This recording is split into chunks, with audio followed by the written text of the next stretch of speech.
Warm welcome to all of you in ITLS academy. आप सभी लोगों का आईटीलेस एकेडमी में स्वागत है। आज हम अपने इस वीडियो लेक्चर की सीरीज में डिस्कस करेंगे मेंडल्स लॉ। तो चलिए हम आज का अपना वीडियो लेक्चर स्टार्ट करते हैं। तो अब हम समझते हैं मोनोहाइब्रिड क्रॉस के बारे में कि मोनोहाइब्रिड क्रॉस बेसिकली क्या होता है। Law Mendel's law of inheritance को अंडरस्टैंड करने से पहले हम समझते हैं मोनोहाइब्रिड क्रॉस की मोनोहाइब्रिड क्रॉस बेसिकली क्या। Monohybrid cross between a parent showing a contrast trait for a single character. जब हम किसी एक सिंगल कैरेक्टर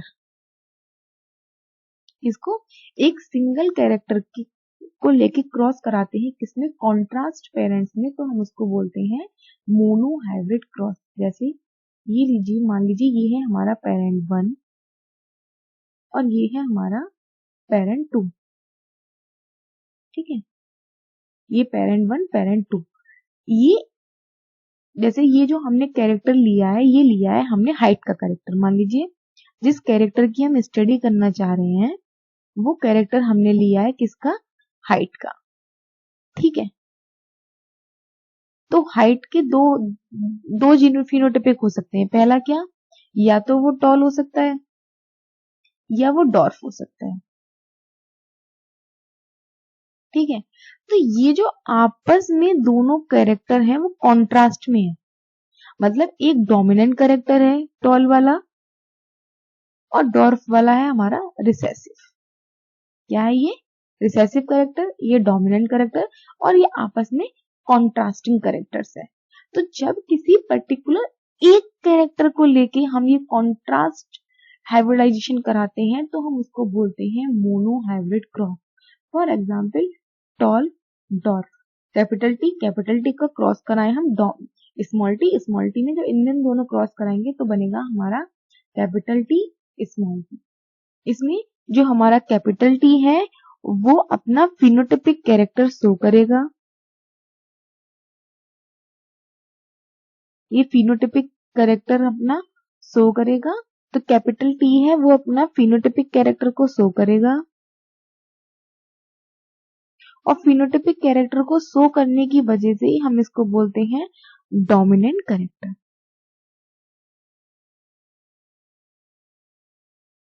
ठीक है, और जो हमारा स्मॉल टी वाला है ये अपना फिनोटाइपिक कैरेक्टर शो नहीं करेगा, इसीलिए ये है हमारा रिसेसिव। ठीक है, तो स्मॉल टी इसके गैमेट्स बनेंगे, इससे आएगा हमारा कैपिटल टी, इससे आएगा स्मॉल टी, इससे आएगा हमारा कैपिटल टी, इससे आएगा हमारा स्मॉल टी, और ये आपस में फ्यूज करके बना लेंगे कैपिटल टी स्मॉल टी। और इसमें जो हमारा डोमिनेंट कैरेक्टर है कौन सा है, कैपिटल टी, और कैपिटल टी क्या शो करता है, टॉल प्लांट, इसीलिए ये जो हमारा प्लांट है वो होगा टॉल। ठीक है, तो मोनोहाइब्रिड क्रॉस क्या होता है, मोनोहाइब्रिड क्रॉस में जब हम किसी भी पेरेंट्स को उनके कॉन्ट्रास्ट कैरेक्टर्स को या ट्रेट्स को लेके क्रॉस कराएं, लेकिन वो जो हम ट्रेट्स ले रहे हो या फिर जो हम कैरेक्टर ले रहे हो वो सिंगल ले रहे हो। सिंगल लेने की वजह से ही हम इसको बोलते हैं मोनो। देखो, मोनो का मतलब क्या हुआ, सिंगल कैरेक्टर। हाइब्रिड का मतलब क्या हुआ, हाइब्रिडाइजेशन। हाइब्रिड का मतलब क्या हुआ हमारा, हाइब्रिडाइजेशन। तो जब किसी भी एक पर्टिकुलर कैरेक्टर को लेके हम किसी भी पेरेंट्स में क्रॉस कराते हैं तो उसको बोलते हैं मोनोहाइब्रिड क्रॉस। ठीक है, अब हम देखते हैं डाई हाइब्रिड क्रॉस। देखिए, मोनो का मतलब क्या था, सिंगल। डाई का मतलब क्या है, दो।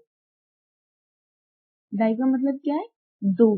तो जब हम किस पेरेंट्स में क्रॉस कराएं, इसमें भी हम हाइब्रिडाइजेशन कराएं, लेकिन जो हम उसमें कैरेक्टर्स लें तो वो दो डिफरेंट टाइप के कैरेक्टर हो। मतलब जब हम दो डिफरेंट टाइप के कैरेक्टर को लेके किसी भी पेरेंट्स में क्रॉस कराते हैं तो हम उसको बोलते हैं डाई हाइब्रिड क्रॉस। जैसे फॉर एग्जाम्पल ये है हमारा पेरेंट 1, ये है हमारा पेरेंट 2, मतलब मान लीजिए सॉरी, ये है हमारा पेरेंट 1 एंड ये है हमारा पेरेंट 2। तो उसमें हमने, लेकिन इसमें भी जैसे हम मोनोहाइब्रिड क्रॉस में कॉन्ट्रास्ट कैरेक्टर्स ले रहे थे, वैसे हम यहाँ भी कॉन्ट्रास्ट कैरेक्टर्स लेंगे। जैसे शीट का हमने कॉन्ट्रास्ट कलर लिया और फ्लावर कलर का लिया, शीट शेप का लिया और फ्लावर कलर का लिया। जो शीट शेप है वो या तो हमारी राउंड होगी या फिर हमारी रिंकल्ड होगी। वही जो फ्लावर का कलर है वो या तो हमारा येलो होगा या हमारा व्हाइट होगा। तो ये क्या है, दोनों आपस में कॉन्ट्रास्ट कर रहे हैं कैरेक्टर। और इसमें ये जो राउंड और येलो वाला है ये है हमारे डोमिनेंट कैरेक्टर, और रिंकल एंड व्हाइट वाले हैं हमारे रिसेसिव कैरेक्टर। ठीक है, तो ये है capital R capital Y capital R ये एक पेरेंट के गैमीट्स हैं। Small Y small W small R and small R ये है हमारे सेकंड पेरेंट के। ठीक है, ये है हमारा पेरेंट 1, ये है हमारा पेरेंट 2, ये है हमारे पेरेंट 1 के जीनोटाइप्स, ये है हमारे पेरेंट 2 के genotypes. Capital Y capital R हमारा है dominant character, and small R है हमारा रिसेसिव कैरेक्टर। इससे जो हम गैमीट्स बनाएंगे तो इसमें बनेंगे कैपिटल आर कैपिटल वाई, इससे जो गैमीट्स बनेंगे वो बनेंगे कैपिटल वाई स्मॉल आर। फिर जब ये दोनों आपस में फ्यूज करेंगे F1 जनरेशन में तो ये बनाएंगे capital Y small R small R. और ये जो हमारा प्लांट होगा वो होगा येलो एंड राउंड। ठीक है, तो अब हम इसको बोलते हैं डाइहाइब्रिड क्रॉस, क्योंकि जब हमने किसी भी पेरेंट्स को क्रॉस कराया है तो हमने उसके दो डिफरेंट कैरेक्टर्स को लेके, कॉन्ट्रास्ट कैरेक्टर को लेके उसमें क्रॉस कराया है, तो इसीलिए हम इसको बोलते हैं मोनोहाइब्रिड क्रॉस। वही अगर हम ट्राईहाइब्रिड क्रॉस की बात करें तब क्या होगा कि अब हम जब हम क्रॉस कराएंगे तो इसमें 3 कैरेक्टर्स को लेके क्रॉस कराएंगे। मतलब अब मोनोहाइब्रिड क्रॉस का मतलब, मोनो का मतलब होता है एक, इसीलिए हमने एक कैरेक्टर को लेके क्रॉस कराया। डाई का मतलब होता है हमारा 2, तो इसीलिए हमने 2 कैरेक्टर को लेके क्रॉस कराया। ट्राई का मतलब होता है हमारा 3, तो इसीलिए अब हम यहाँ पे जब क्रॉस कराएंगे तो 3 डिफरेंट कलर को लेके क्रॉस कराएंगे। फॉर एग्जाम्पल जैसे मान लीजिए कैपिटल T ये बनाता है हमारा tall plant, small t dwarf. ठीक है, capital Y yellow, small y white, capital R round and small r wrinkled. ठीक है, तो ये क्या हो गए, ये हो गए 3 डिफरेंट कैरेक्टर। ठीक है, अब हम इसके पेरेंट्स के गैमीट्स लेते हैं। जैसे ये है हमारा P1 capital T capital Y capital R capital R। ठीक है, अब पेरेंट्स 2 की बात करें, small t small y capital R small r। अब इससे जो गैमीट्स बनेंगे वो बनेंगे capital T capital R small y, capital T capital Y and capital R। इससे जो हमारे गैमीट्स बनेंगे वो बनेंगे small t small y and small r। अब ये दोनों आपस में करेंगे फ्यूज, और फ्यूज करने के बाद बनाएंगे capital T capital Y small y capital R and small r। अब ये है हमारी F1 जनरेशन बनेगी। तो अब ये जो प्लांट होगा वो प्लांट होगा हमारा टॉल येलो एंड राउंड। ठीक है, तो मोनोहाइब्रिड क्रॉस में सिर्फ हमने देखिए एक कैरेक्टर देखा था, कौन सा देखा था, सिर्फ हाइट का कैरेक्टर देखा था।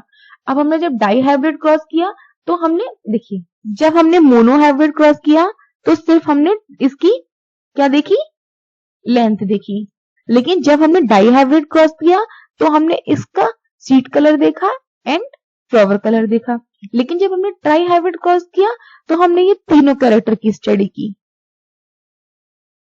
ठीक है, जब किसी हम पर्टिकुलर एक कैरेक्टर को लेके क्रॉस कराएं तो मोनो हाइब्रिड क्रॉस, दो कैरेक्टर को लेके क्रॉस कराएं तो डाई हाइब्रिड क्रॉस, तीन कैरेक्टर को लेके क्रॉस कराएं तो वो हो गया हमारा ट्राई हाइब्रिड क्रॉस। अब नेक्स्ट हम देखते हैं reciprocal test and back cross and test cross. देखिए रेसिप्रोकल टेस्ट, रेसिप्रोकल क्रॉस क्या है हमारा, two different cross with exchange the parents traits. मतलब कि हम क्या करें, रेसिप्रोकल क्रॉस में क्या करें, हम दो डिफरेंट क्रॉस कराएं, पर क्या करें, उनके पेरेंट्स को एक्सचेंज कर दे। जैसे यहाँ पे ये हमने पेरेंट 1 है, ये है हमारा एक टाइप, ये है हमारा फर्स्ट क्रॉस और ये है हमारा सेकंड क्रॉस, ये दोनों क्रॉस अलग अलग हो गए। लेकिन जब हमने यहाँ पे फीमेल और मेल की बात हम करें तो यहाँ पे जब हमने मेल एंड फीमेल लिया है तो देखो यहाँ पे जो है वो डॉर्फ है, वहीं पे यहाँ एक्सचेंज हो गया, हो गया नहीं हो गया, मेल एंड फीमेल को क्या कर दिया हमने, एक्सचेंज कर दिया। इस वाले केस में जो हमारी फीमेल है, देखिए इस वाले केस में जो हमारी फीमेल है वो क्या है, डॉर्फ है, वहीं जो हमारा मेल है वो क्या है, लॉन्ग है।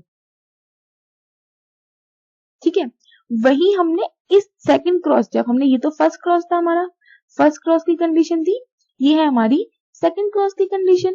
इसमें हमने क्या किया, इन पेरेंट्स को आपस में एक्सचेंज कर लिया। अब यहाँ पे जो हमारी फीमेल है वो टॉल है, वही जो हमारी मेल है वो है हमारी डॉर्फ। यहाँ पे हमारी मेल क्या थी, फीमेल क्या थी, डॉर्फ थी। यहाँ पे हमारी मेल क्या है, टॉल है। तो क्या हुआ, इनके कैरेक्टर्स को हमने आपस में क्या कर दिया, एक्सचेंज। अब इनके जो कैरेक्टर को एक्सचेंज करने की वजह से ही हम इसको बोलते हैं रेसिप्रोकल टेस्ट। ठीक है, अब इसमें जो F1 जनरेशन इसकी मिलेगी, ये F1 जनरेशन मेंडेलियन जेनेटिक्स को फॉलो भी कर सकती है और एक्स्ट्रा मेंडेलियन जेनेटिक्स को भी बता सकती है। मतलब या तो ये मेंडल के लॉ को फॉलो करेगी या फिर फॉलो नहीं करेगी, या फॉलो करेगी या फिर नहीं करेगी। ठीक है, अब हम देखते हैं बैक क्रॉस। बैक क्रॉस क्या होता है, प्रोगैमी में B crossed with any parents dominant and recessive. देखिए जैसे ये है हमारा पेरेंट 1, ये है हमारा पेरेंट 2, ठीक है, ये दोनों हमारे पेरेंट्स हैं। अब इससे बनी है हमारी F1 जनरेशन, मतलब इन पेरेंट्स की ये बनी हमारी प्रोगैमी। अब ये जो प्रोगैमी है, या तो ये डोमिनेंट वाले पेरेंट से क्रॉस करा दो इसको, या इसको रिसेसिव वाले से क्रॉस करा दो। मतलब या तो P1 से क्रॉस करा दो या P2 से क्रॉस करा दो।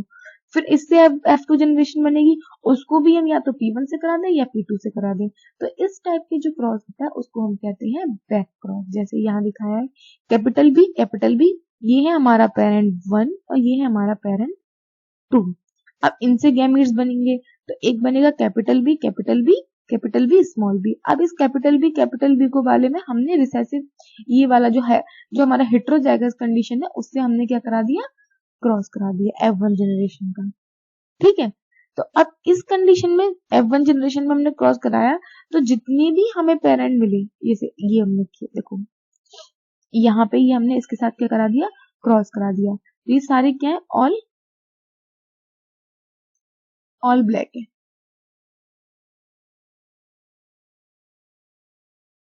ठीक है, F1 जनरेशन में जो आया उसका क्रॉस कराया पेरेंट 1 से। देखिए ये कैपिटल बी स्मॉल बी, इसका हम क्रॉस कराएं कैपिटल बी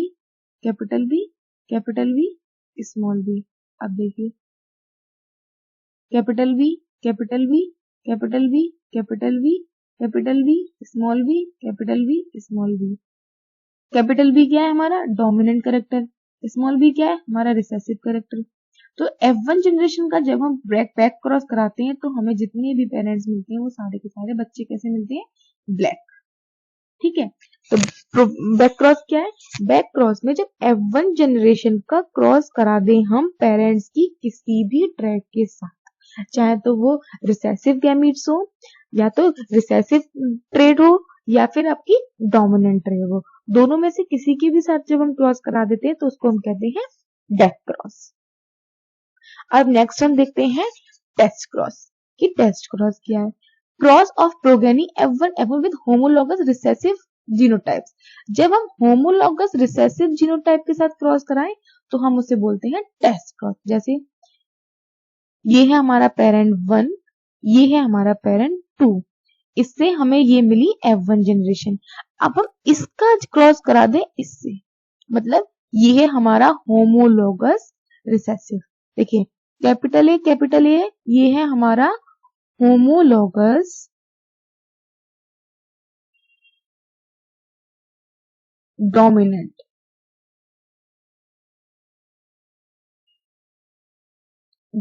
जीनोटाइप। ठीक है, अब कैपिटल स्मॉल बी क्या हो गया, ये दोनों क्या है, सेम तरीके के एलील्स हैं, इसीलिए हम बोलते हैं होमोलोगस। लेकिन ये रिसेसिव, इसीलिए हम बोलेंगे होमोलोगस रिसेसिव जीनोटाइप्स। जब हमारी जो F1 जनरेशन आए उसका क्रॉस करा दें हम रिसेसिव ट्रेट के साथ, तो इसको हम बोलते हैं टेस्ट क्रॉस। इसका रिजल्ट हमें मिल गया ये F2 जनरेशन में। इसका एक और एग्जाम्पल समझते हैं। फॉर एग्जाम्पल, ठीक है, एक पेरेंट है जो capital T capital C show करता है, मतलब ये है हमारा टॉल। कैपिटल T दूसरा है जो स्मॉल टी शो करता है, ये करता है डॉर्फ। ठीक है, अब इसके जो गैमीट्स बनेंगे, ये बनेंगे स्मॉल टी, इससे बनेंगे हमारे कैपिटल T। ठीक है, अब इन्हें जब हम आपस में क्रॉस करेंगे तो बनेंगे कैपिटल T और स्मॉल टी। अब ये जो capital T small T I, ये आई हमारी F1 जनरेशन में। अब इस F1 जनरेशन का हम क्रॉस करा दे रिसेसिव ट्रेट के साथ, इसके साथ।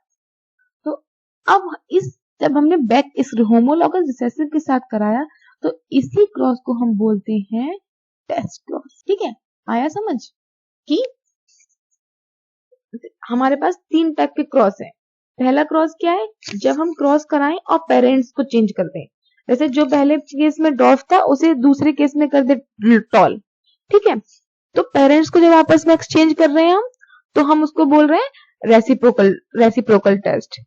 लेकिन जब हम किसी चाहे होमोलॉगस डोमिनेंट या होमोलॉगस रिसेसिव किसी के भी साथ क्रॉस करा रहे हैं, तो वो हमारा बैक क्रॉस। टेस्ट क्रॉस क्या है, जब हम होमोलॉगस रिसेसिव के साथ टेस्ट करा रहे हैं तो है वो हमारा टेस्ट क्रॉस। जब हम होमोलॉगस रिसेसिव के साथ क्रॉस करा रहे हैं तो वो है हमारा टेस्ट क्रॉस। तो ये होते हैं हमारे टाइप्स ऑफ क्रॉस। हाँ, तो अब हम जानेंगे मेंडल्स के लॉ के बारे में कि मेंडल्स के कितने लॉ हैं। मेंडल ने 3 लॉ दिए थे, जिसमें से पहला लॉ है लॉ ऑफ डोमिनेंस, दूसरा है लॉ ऑफ सेग्रीगेशन एंड तीसरा है लॉ ऑफ इंडिपेंडेंट असॉर्टमेंट। तो चलिए अब हम इन्हीं तीन लॉ के बारे में डिटेल में डिस्कस करते हैं। देखिए, this is called a Mendel's law of inheritance. इसको हम मेंडल, जो हमारा लॉ ऑफ डोमिनेंस है, इसे हम मेंडल का फर्स्ट लॉ ऑफ इनहेरिटेंस बोलते हैं। ठीक है, ये हमारे फेस्टल जो मेंडल है उनका फर्स्ट लॉ है। ठीक है, according to this law of dominance, hybrid offspring will only inherit the dominant trait in a phenotypes. The alleles are suppressed are called a recessive trait, while the alleles that determine the traits are known as a dominant traits. इसमें क्या बताया है, इसमें हमें ये बताया है कि जब हम किसी भी पेरेंट्स को आपस में क्रॉस कराते हैं, मान लीजिए एक पेरेंट है हमारा P1 और दूसरा पेरेंट है हमारा P2, जब हम इनको क्रॉस कराते हैं तो इनसे हमें जो कैरेक्टर्स मिलते हैं, जैसे सपोज करिए ये है हमारा capital W and small w, ये हमें बताता है पर्पल कलर,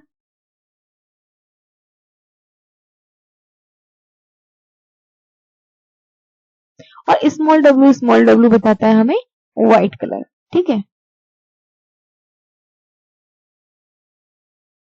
मतलब कि जब हम किसी पेरेंट्स को क्रॉस कराते हैं तो यही तो बेसिक कॉन्सेप्ट है, ये कैपिटल W स्मॉल w, और जो हमारा कैपिटल W है, ये बताएगा हमें, ये है हमारा डोमिनेंट कैरेक्टर,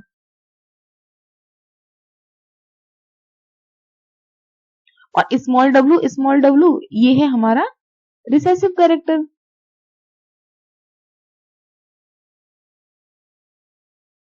ठीक है। तो जब हम डोमिनेंट कैरेक्टर और रिसेसिव कैरेक्टर जब हम इन्हें आपस में क्रॉस कराएंगे तो हमें जो क्रॉस मिलेगा वो मिलेगा कैपिटल डब्ल्यू और स्मॉल डब्ल्यू, क्योंकि मियोसिस होगी, मियोसिस के बाद जो जब सेल डिवीजन होगा, सेल डिवीजन के बाद मियोसिस होगी, मियोसिस से गैमीट्स बनेंगे। तो पेरेंट्स के हमें एक ही गैमीट्स आता है ना, तो इससे आएगा कैपिटल डब्ल्यू, इससे आएगा स्मॉल डब्ल्यू। फिर ये आपस में फ्यूज जब करेंगे तो फिर अब आ जाएगा कैपिटल डब्ल्यू और स्मॉल डब्ल्यू। तो अब जब ये जो कैपिटल डब्ल्यू स्मॉल डब्ल्यू आया, तो इसमें जो कैपिटल डब्ल्यू है वो तो है हमारा डोमिनेंट कैरेक्टर, लेकिन जो स्मॉल डब्ल्यू है वो है हमारा रिसेसिव कैरेक्टर। ठीक है।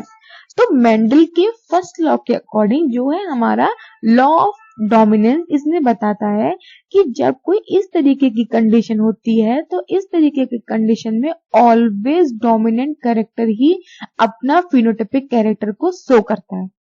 मतलब कि जब इस तरीके का हमारा हेट्रोजाइगस कंडीशन आएगी, उस जैसे अगर सेम जीन है तो होमोलॉगस, अगर डिफरेंट जीन है तो हो गया हेट्रोलॉगस।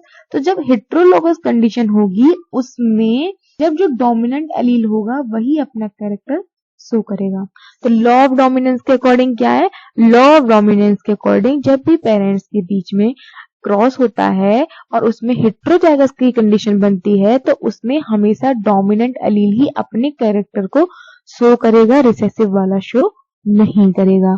और जो कैरेक्टर को अपने शो करेगा हम उसे कहेंगे डोमिनेंट एलील, और जो अपने कैरेक्टर को शो नहीं करेगा उसे हम कहेंगे रिसेसिव एलील। तो this is called as a law of dominance, that is the first law of Mendel. So much, this is all about today's lecture. अगर आपको मेरा वीडियो लेक्चर पसंद आया हो तो please follow ITLS Academy on Instagram, Facebook, Twitter, YouTube, WhatsApp, LinkedIn and also get it on Google Play Store. और इसी के साथ हम जो अपनी नेक्स्ट वीडियो लेक्चर होगी उसमें डिस्कस करेंगे law of segregation and law of independent assortment के बारे में। Thank you so much.